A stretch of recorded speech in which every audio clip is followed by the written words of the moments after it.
Hi, welcome to Connected Soul. I am Winnie. So today I'd like to share a new series of our sharing. It is How to Stop.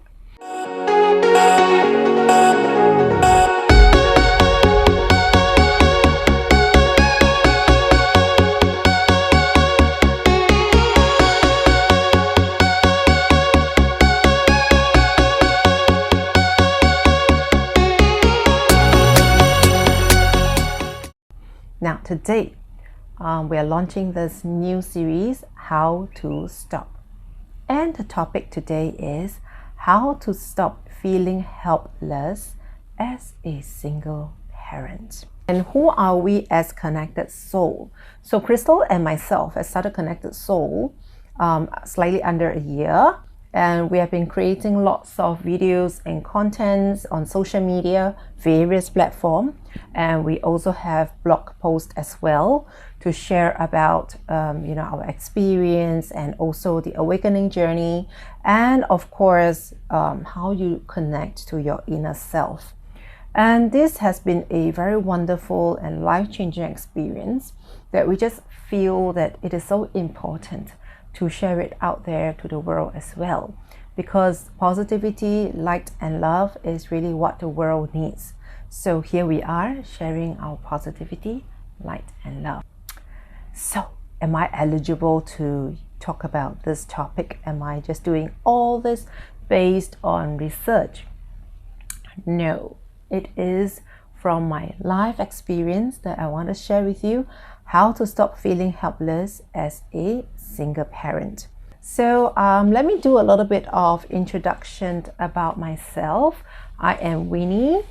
I'm a co-founder of Connected Soul, and I am 42 years old this year, and I have two children. So one is 13 this year, and the other is 20. As you can see, I started my motherhood journey really young. Okay, hence I still keep myself very well. Now, so how long have I been a single mother? Officially it is since 2011. So this year will mark the decade for me. But of course you would know, right, for divorce cases usually it started way before that. So I felt since 2009. So this year would mark my 11th year as a 11th or 12th years, as a single mother. Right, so that's the introduction about myself, but let me share with you more, like how did I become a single mom? Obviously, there should always have like certain issues between the marriage and stuff going on. And it was not a very pleasant, honestly, not a very pleasant relationship, not a very healthy relationship for a good 10 years.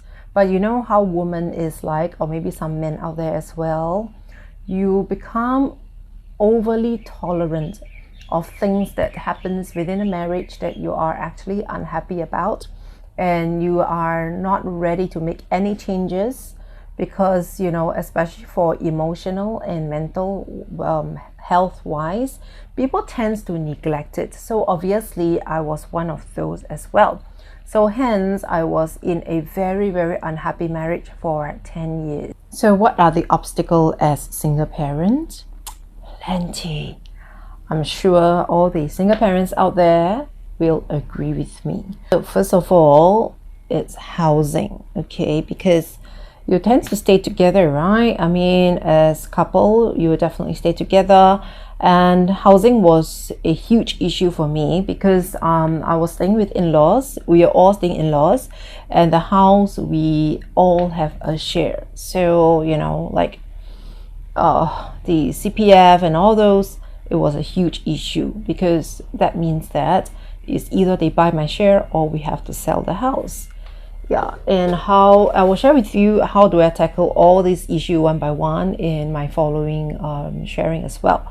So the other, of course, is finances as well, because having to take care of the kids, that's expenses already. And during then, one was going to preschool, and preschool, it's not cheap, all right. And the other would be in the primary school then. The primary school, obviously, is in terms of school fee is a lot more feasible, but I had to send her to student care as well. So that was like some additional cost as well. Okay, and on top of that, housing wise, you need to find another house, and also the legal fee as well. All this were just maddening during then. Okay, and mental health, obviously, for someone who was going through all these kind of relationship issues, and it is a breakup after a good 10 years, I'll be lying if I were to say that it didn't affect my mental health. It definitely did. Okay, and also to take care of the kids and being unsure about the outcome, because everybody wants to have the kids, so that would be definitely something that added on to my mental health as well. And also, for example, self-esteem is obviously affected as well, because suddenly a lot of things start changing, and a lot of things suddenly became out of control of what you can do, and you're just not sure about what's the next step, what tomorrow is going to look like. Everything becomes very, very blurred. Everything becomes very, very murky and very unsure. But you just need to go on. Okay, and of course your social life, or even say like love life, all these are affected. Social life wise, right? Because myself being a young mom, when my kids were young, my friends were all still like having living a life of single. Okay, so that, of course, that will be one of the difference as well. And social life, not a lot. Okay, so in a way, to find that balance, it is not very easy, but it's very, very necessary to find just a few friends that you can talk to, because they will definitely help you through. And love life, forget it. That is a huge struggle as well, because when you have kids, and let's say even if you have someone who is potential, do you want to date? And at the moment that you hear that particular person saying things like, oh, but you have kids, I tell you, that part, that very instant, it goes right to my brain. I'm like, get out of my life. I'm pretty sure a lot of you would have felt that way as well. But of course, there are some people who does it differently. So other than that, it will be like difficulty to move on. You will also always be holding on to something in the past. That is not healthy. Okay, don't do that. Also, adaptation to changes. It is linked with what I shared previously in the previous point, difficulty to move on. So this two comes in hand. And also handling the ex and the ex family, because for people who are going through legal procedures or have done so, you will understand that the whole process isn't as smooth and easy and fast free at all right? And especially think about that I had all this thing done more than 10 years ago. So more than 10 years ago, it is not as helpful and as easy, all right? Because what I understand now is that within the court, there is counselors. So during then, it was an absence of counselors. So like we had kind of like a mediation session. So the mediation session, it will literally just leave you both in the room, and it was such an awkward and difficult time to talk about things as well, because here you are trying to heal your wound, and yet you are forced to put in a room together when you can't even bother to see each other.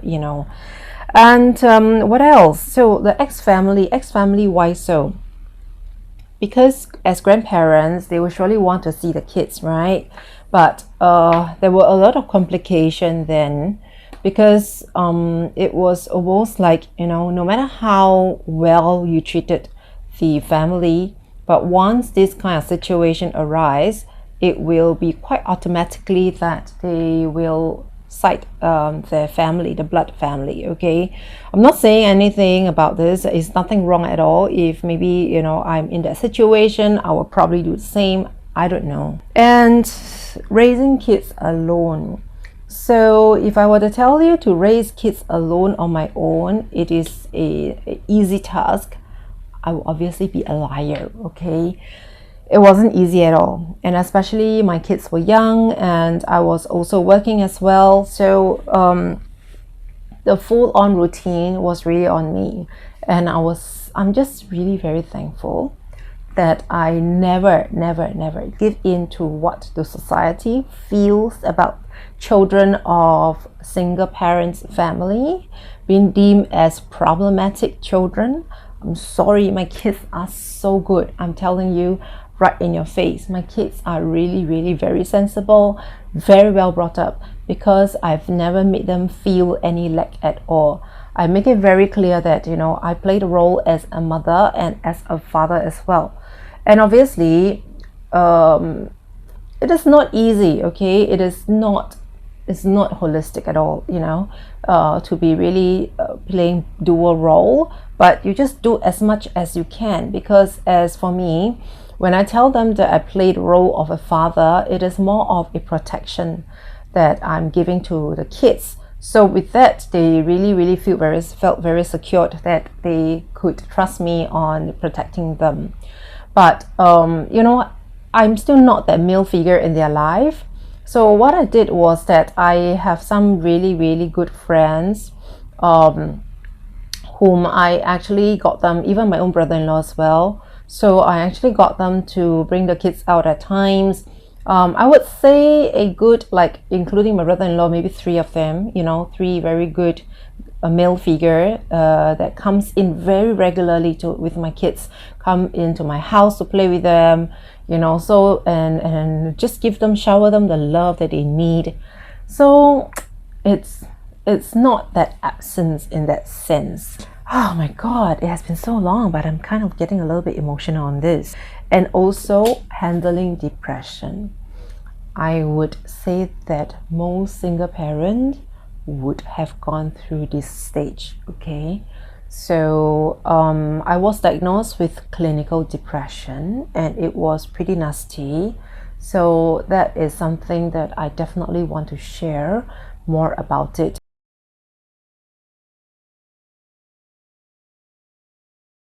So because of the housing issue that we had, because my name is also, I'm also one of the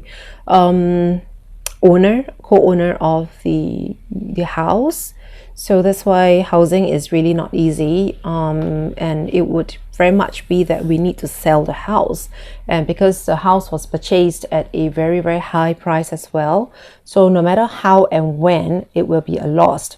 So it was only a matter of how much loss we are looking at. And I was staying together because I really literally have no place to stay then. So I was still staying together in the same household, though things was pretty nasty, and in the same room as him for a good 9 months. Okay, so but of course, you know, we don't sleep on the same bed, but I sleep with my kids. So he literally always sleep in the morning because he was always doing gaming. So I'm quite thankful for that. But we also had like some issues, you know, during then when we stayed together for 9 months. So how did I keep that balance? On the weekend, I will try to go over to my mom place or my sibling place to stay over. So at least, you know, I have my own time with the kids that I can keep some mental balance there. So that was really very helpful. So in any case, like all of you, whoever is in this situation now, if you can find an outlet like a day or two to get away to a relative place, I think you should do that. And later on, my younger sister, she got her own place, and I'm so thankful to her because she delayed her own house. So she delayed the renovation for a year. So and she invited myself and my kids to stay with them. Okay, she got a house with her husband, and that was super helpful for me because I got a room with my kids, and kind of like I was able to normalize life a little bit better, and also to balance out my mental health a lot better. And having them around, that means that I could also have a little bit of my own time, or even when after the kids has gone to bed, deep sleep, I will sneak out a little while just for like a coffee or a drink with friends. So in any case, anytime, it is really good to find your own me time. Don't feel guilty about it at all, right? As long as the kids' safety is taken care of, you should always find time for yourself.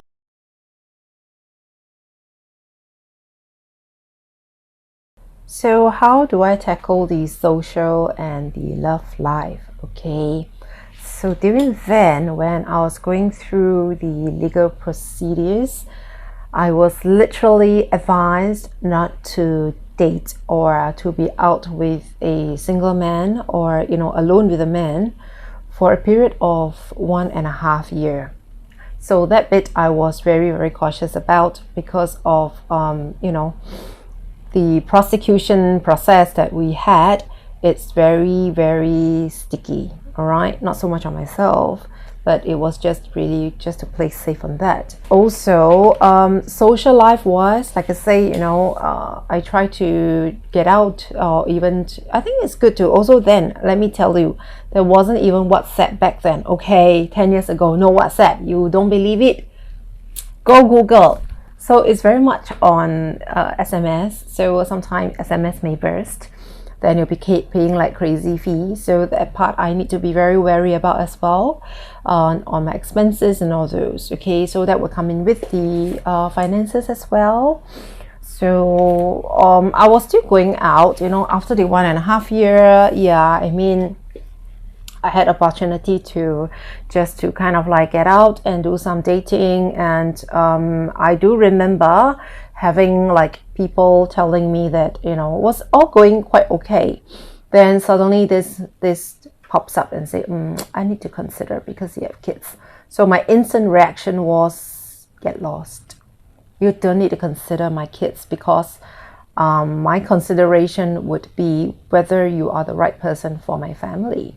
So that was difficult. Okay, and I'm not going to lie with you that I have always been that strong. No, because there was also one period of time that you will start to think that I should, because kids, especially my younger one, when he was like 4 or up, he was getting a little bit more aware about him being so-called different in a way, that why are his friends having their dad picking him up and he didn't. Okay, I don't blame him for that, because when all this situation happened, right, he was really very young. He was just 9 months old. So it was the bit that he was very, very lack of. But I'm super thankful that I have very, very good buddies, and also brothers, very close friends that we call ourselves siblings, who have been helping me that bit so much. They would actually take him out, to play and just spend a day with him.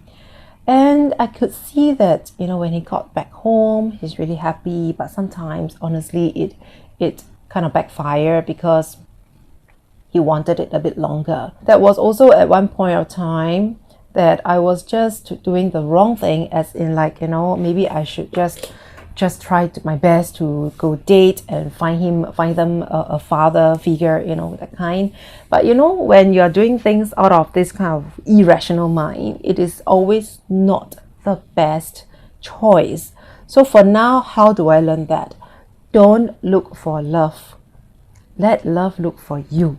How do you do that? The first and foremost is you need a lot of self-love. When you feel and know that you are worthy to be loved, that's the most important thing. Because it was a period of time I was going through it really, really difficult, because I felt that all those things that happened within the marriage, it was my fault. Because my lack of attention to him, it was because I have paid too much attention to the children. I have paid too much attention to everything else except for him, and that's why, things didn't work out. So I always felt that I am a very, very lousy partner, so I shouldn't find a partner. That is a whole lot of lie, man. Okay, don't listen to that dark voice in you to tell you you're not worthy. No.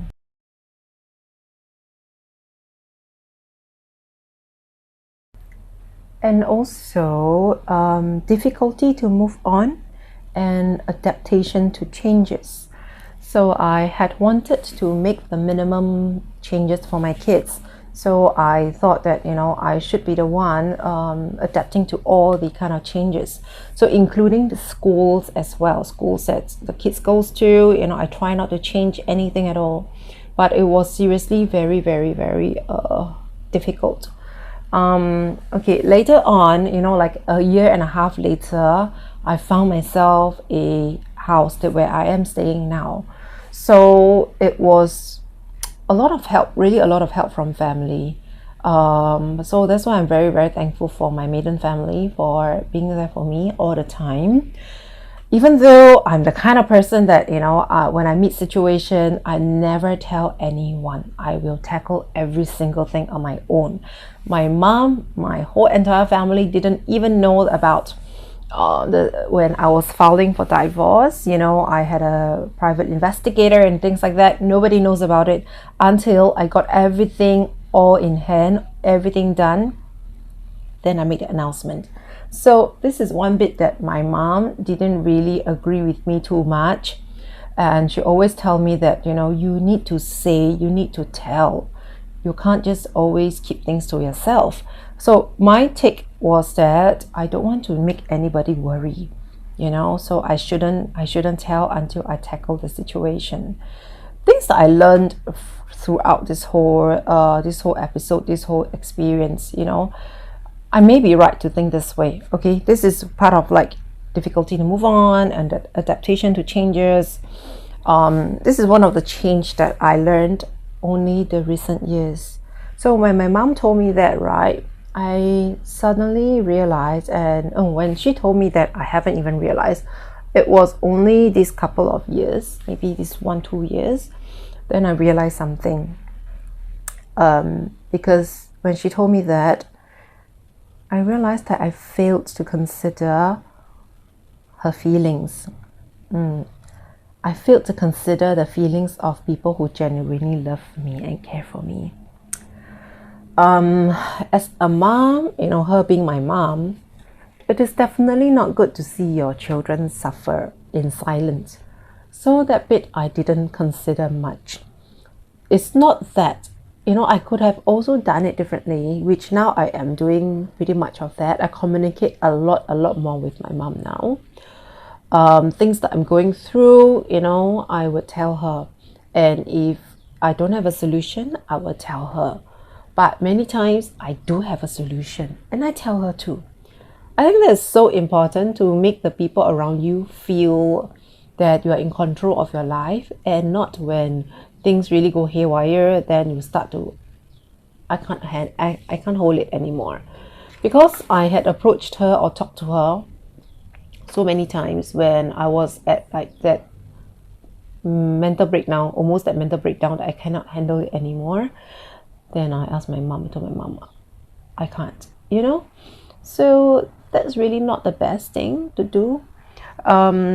And adaptation to changes, like I say, right, I try not to let any changes go on for my kids. But I also fail to understand this. Kids are more adaptable to changes than adults. So don't be afraid to make any changes for your kids if you need to. Just need to analyze things a little bit further. For that change, is it for their good? For example, like school. Okay, many a times you say that, we're trying to change the kids to another new school and whatever not. But for the situation I was in, it is really essential to change the school, because we were getting out like 6-ish a.m. in the morning to just get to school, and to complete the whole thing, sending kids to schools and all those and get to work, it takes me 2 hours-ish in the morning. That is really crazy. It was burning me out so badly. My mental health and all, it was really, really huge burnout. Okay, so now I'm telling you, don't do that to yourself.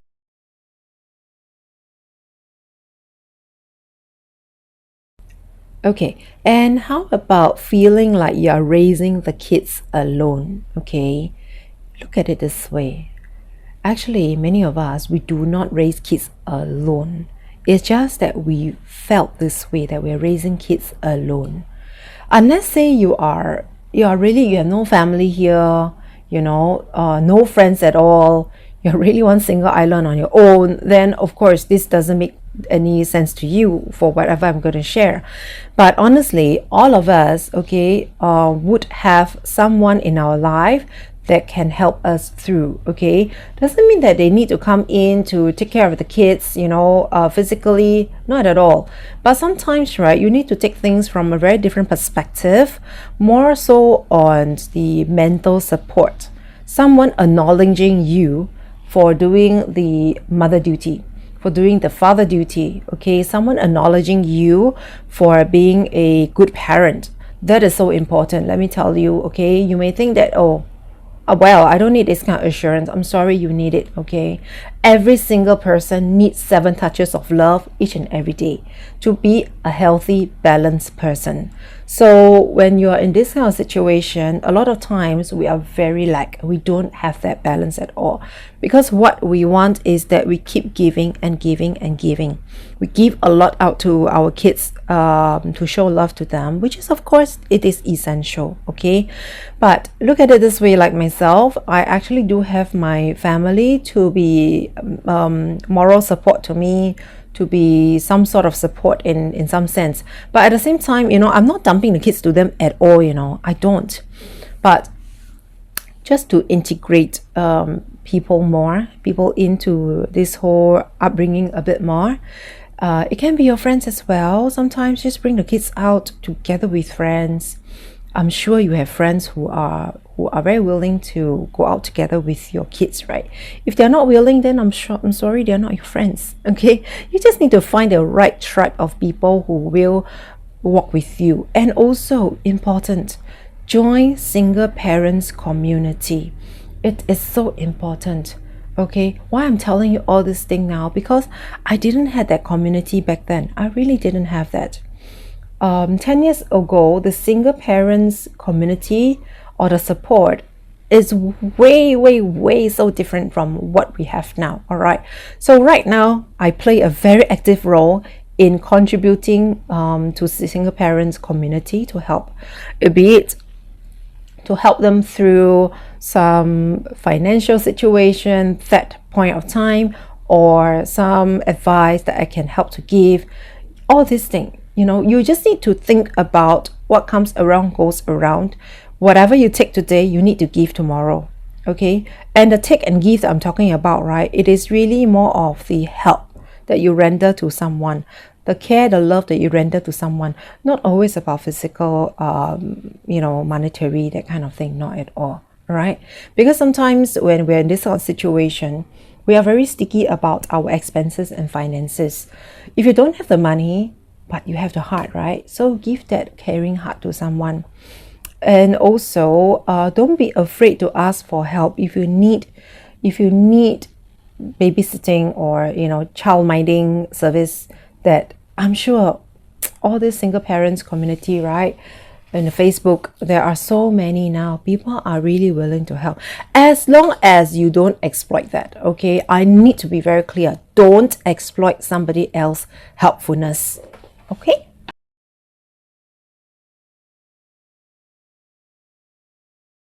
Depression wise, right, honestly, like I say, I went through it really, really difficult, because I was really diagnosed with clinical depression, and I had it many, many times. So I was also on medication before, which was, to me, it was a wrong move. Yeah, because it really, really screwed up my whole system, my whole mind, my mental health. It really screwed me up badly. So for mental health wise, unfortunately, I went through a couple of episodes or relapse of clinical depression. So I had it long ago, I would say, even way before I filed for my divorce. But back then I didn't recognize that. I didn't know it was depression. But I had a lot of symptoms, okay? Oversleeping or unable to sleep, forgetfulness, and always feeling sad and depressed and hopeless. All the kind of symptoms that you read is there. So I was quite glad that all these things, right, all these traits, right, are actually, they were picked up by the people around me, okay, my colleagues. Because back then, the first time I had it, my forgetfulness, right, is, I don't even know how to say it, things that I leave there just for that second, I totally don't remember where I left it. It was that bad. And things that I had mentioned to my colleague, the very moment I turned around, I don't remember I said that. Then to the point that my working partner was like, Winnie, do you realize I've been very forgetful lately? You don't remember anything, like the split second. And at that moment, I was like, oh, is it affecting my work? That's the first thing that came to my mind. Is it affecting my work? Because I didn't want anybody to know that something was going on at home. Nobody knew it at all, not even my good friends during then, not even my mom, when it was the first time things happened within the marriage, okay? So how I got out from there, I was working out a lot, I remember. Yeah, I was working out a lot. Because you just somehow need an outlet to do something to get yourself, and the best thing to go with it is endorphin. So that's the happy hormones, right? So I didn't know about that then. I just knew that I needed to have an outlet somewhere to do something. And yeah, I was working out a lot. And I guess that kind of helped me through a little bit. And then things got a little bit better at within the marriage. But I still knew that, things was pretty haywire within the marriage as well. Okay, so that was the first time. Then subsequently, it was like a few more episodes, Then I had like sleeplessness. It was literally 2 weeks of not sleeping. I was just drifting in and out of rest, not even sleep. A few minutes. So it was a good 2 weeks that I didn't really sleep. It was difficult. It was affecting me at work, everything, my mental health. I just couldn't really function. It was terrible. So I remember I went to the polyclinic and asked for sleeping pills. And I keep telling doctor, I need to sleep. Also, that was when the doctor picked up that I was suffering from clinical depression and had given me muscle relaxant and sleeping pills. So after getting the sleeping pills, I literally knocked out and I couldn't get up. I was forever in that very, very drunk, drowsy state, non-functional, and my kids were very young. So it was not good at all, okay? Then it just got worse because they told me that, at any point of time, if I have like any maybe suicidal thoughts or any bit that I don't feel good about myself, I just check myself into the mental hospital. That was the last thing I want to do, because no matter how the society is talking about it now, there is still this social stigma in a way. So I didn't want to do that, okay? And no, it wasn't helpful at all. Yeah, I just want to, let me put this in another episode that I will share through the depression journey and how I tackled it and who am I now, and is my mental health healthy at this moment. Okay, I will share that in another episode. Let me go on with some other sharing.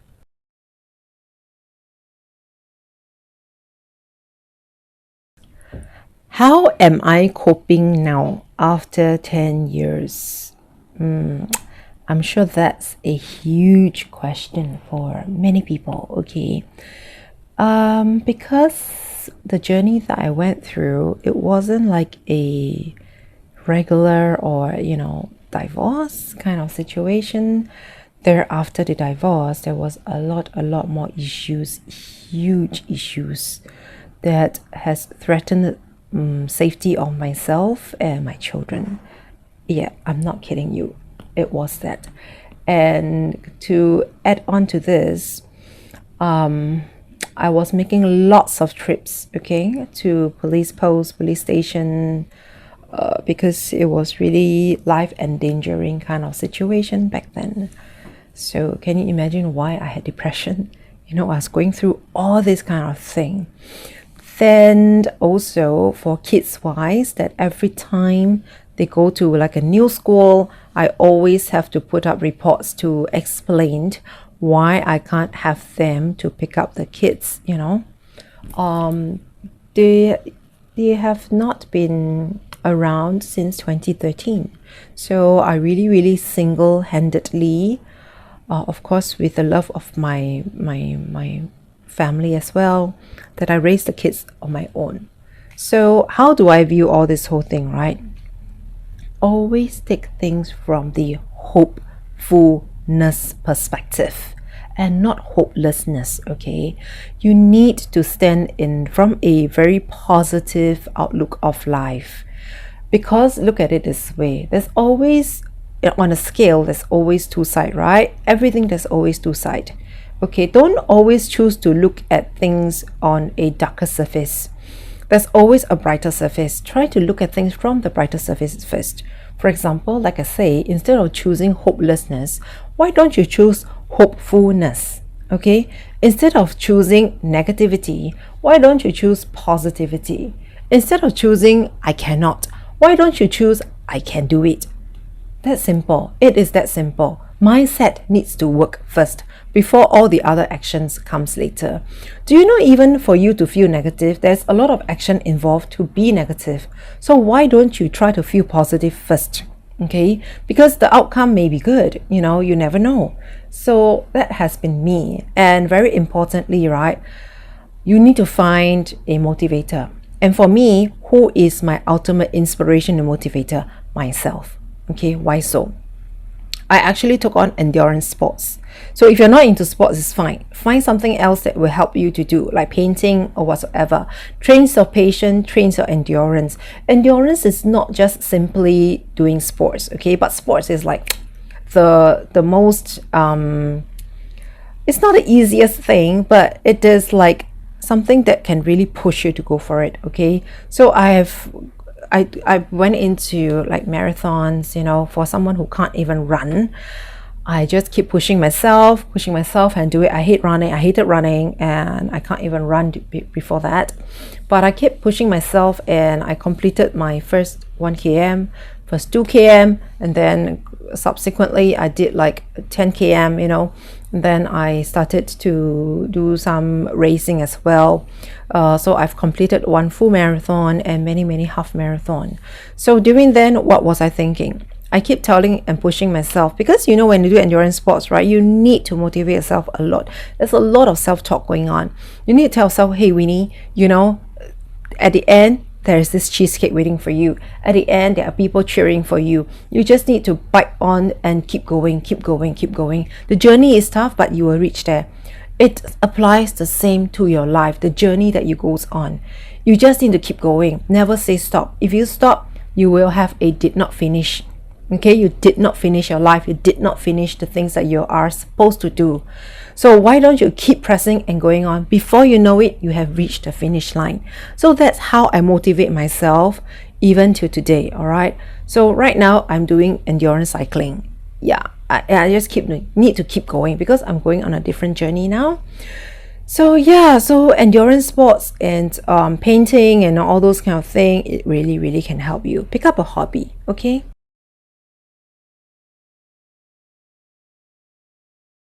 Yes, so picking up a hobby, like I say, is very good to motivate yourself, and it also helps you to generate a lot of endorphin. So endorphin will be the happy hormones that will keep you balanced and feel better about yourself. And also the other thing that you should do and need to do, I am giving you a non-negotiable term here, okay? Get out to the nature to walk. Yes. All right. If you don't like the sun, do it in the evening, do it at night. Go to the park, just sit there, okay? it really helps to calm you down. Because if you believe or you have heard of music or sound therapy, nature is the best sound that you can have. You will tend to be focused a little bit more within when you start to listen to the sound of the nature. Yeah, then your mind will start to think a lot more, and you will feel like, hey, suddenly things start to make sense to you as well. And for me, I started practicing meditation since last year. It was a life-changing journey, seriously life-changing. And I will tell anyone, meditate. It is as simple as just sitting down for 5 minutes first. Okay, don't be afraid to waste your life away, because that was my key concern initially. Am I wasting my life away by sitting there 5 minutes? But the mind needs to be detoxed. And by just keeping quiet, sitting down, it is how your mind actually detox. And your mind throw away to clean out some rubbish that is in your mind. We have so many overthinking process within our mind that we are not using it correctly already if it's all congested and cluttered up. So having meditation practice is really essential for me, because I get to declutter my mind every single day. I practice meditation every single day, and I also practice gratitude journal as well. Have a journal writing. Okay, like for some of you who are just going through the process that of the heartbreaking and all those things, I suggest that you write a journal as well. Write to that person just on a journal. You don't need to give the card or give the book to the person. Just write it down how you have felt, and all these years and all those things. It is essential to get all these feelings out from your system, okay, to let it out, to cry it out. Yeah, don't be afraid to cry. It doesn't matter you're a guy or you're a lady, okay? Every one of us have the same thing. We all have emotion. So don't ever say that, oh, guys don't cry. I mean, you're not made of flesh and blood. You are, right? So it is really okay to let it out, okay? But the most important thing is set a timeline for yourself to grieve. Once you are through the grieving process, move on. Okay, is so important. Never let yourself grieve through months and years, that sort of situation. Okay, though the healing process and grieving process is totally different. All right, grieving process is an intense let out. Just let it go. Okay, just a few days, that's it, done, move on. But the healing process takes a lot longer. It can take years. So if that's the case, let it be, take years. But never be your own game stopper to not let the healing process goes on. Okay, because I've seen a lot of single parents who like to post on their Facebook feed about them not being able to move on, sharing like sad love songs, sad love quote, that kind of thing. Don't filter, or don't make your mind filthy by having all this kind of thing. Don't dirty your mind. Okay, let me tell you, don't dirty your mind with all those things. Nourish your mind with positive posts. Nourish your mind with good outcome in life.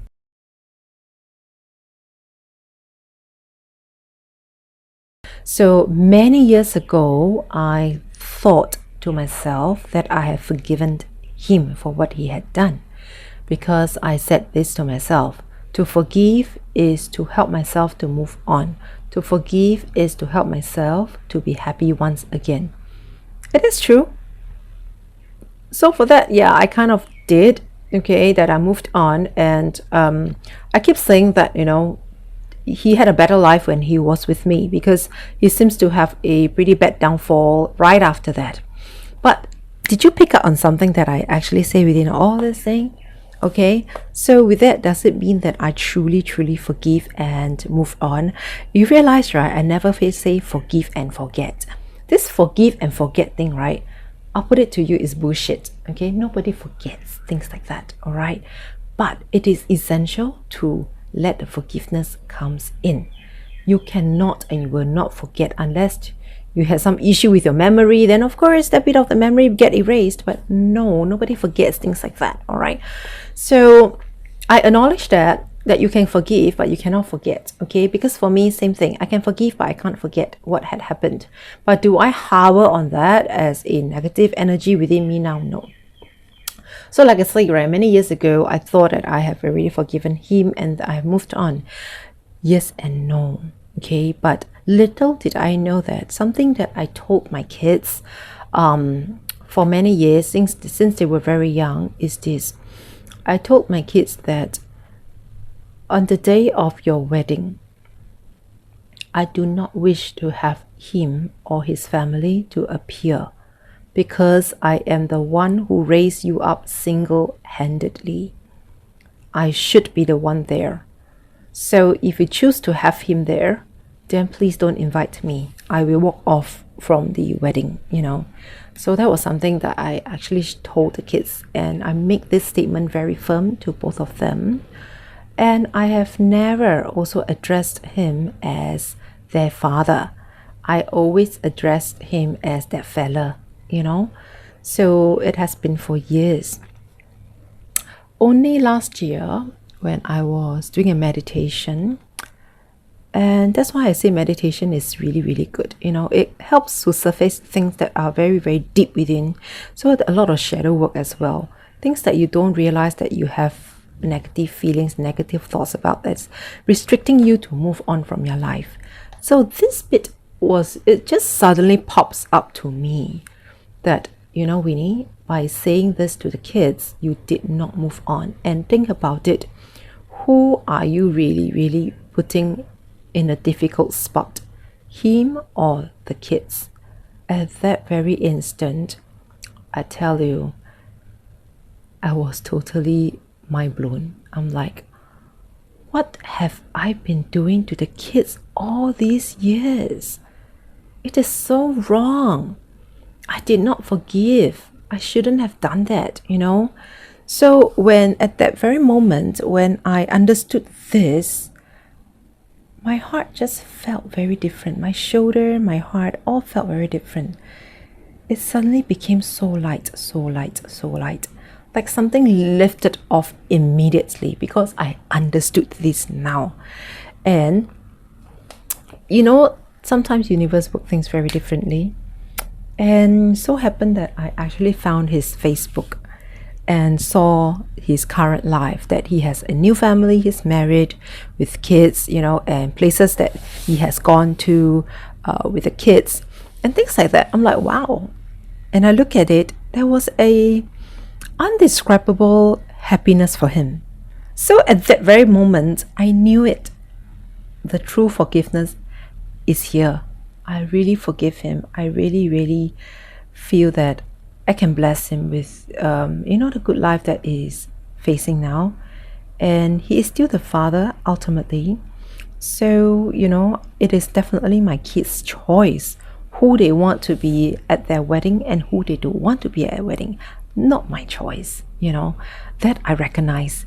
And this is when true forgiveness really comes.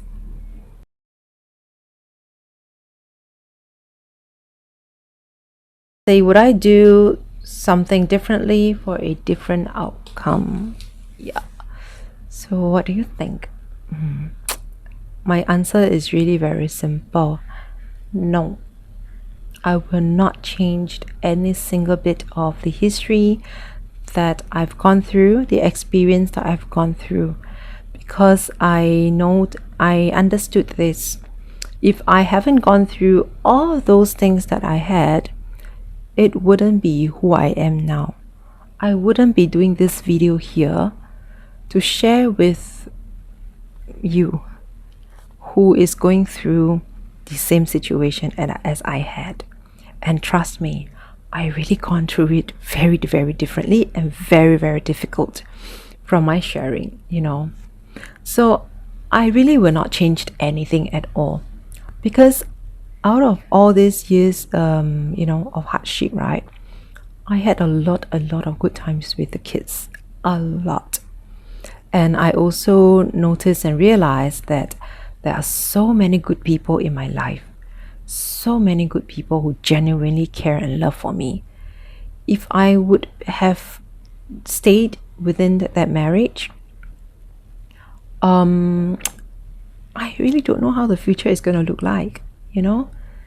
But right now, where I am now, even I'm a single mother, but I'm a very happy single mother. You know why?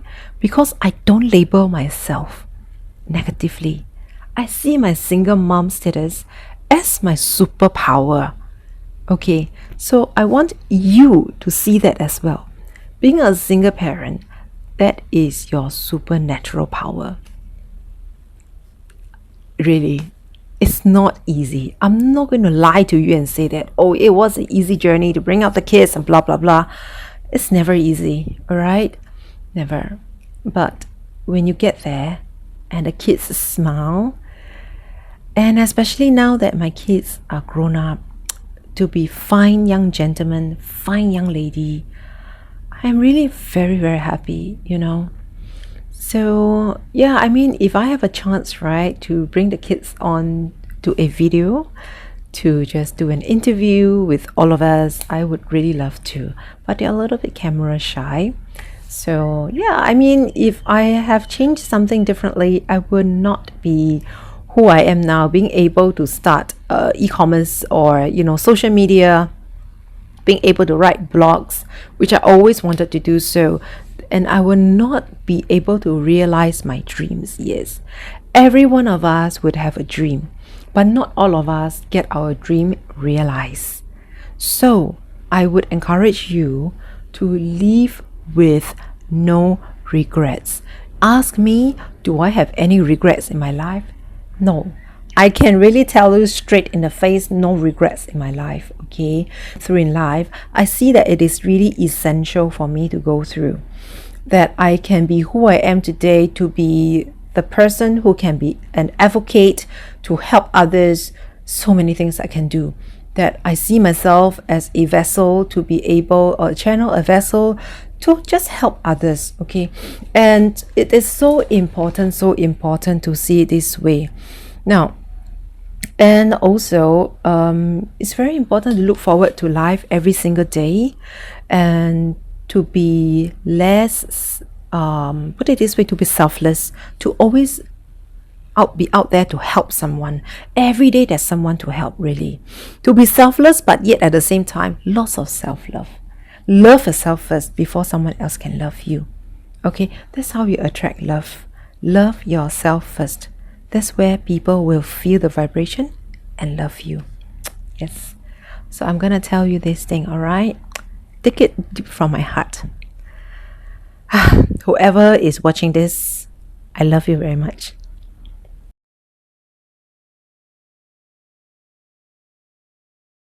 I like to share this is one of our product that we concoct. This is moon water, okay, moon energy water that we charged, and also it is infused with essential oil and crystal as well. And for this, I am using intention, so intention setting. It is especially good when you set an intention that you want to have an achievement in something. So for this, we put in citrine, all right? So usually I will, like for today, I'm going to do some sharing on videos. I will set an intention, what is the outcome that I want. Yes, and especially good also for people who are in sales, because I will actually use this first before I go out to meet my clients as well. Yes, so one of the good steps.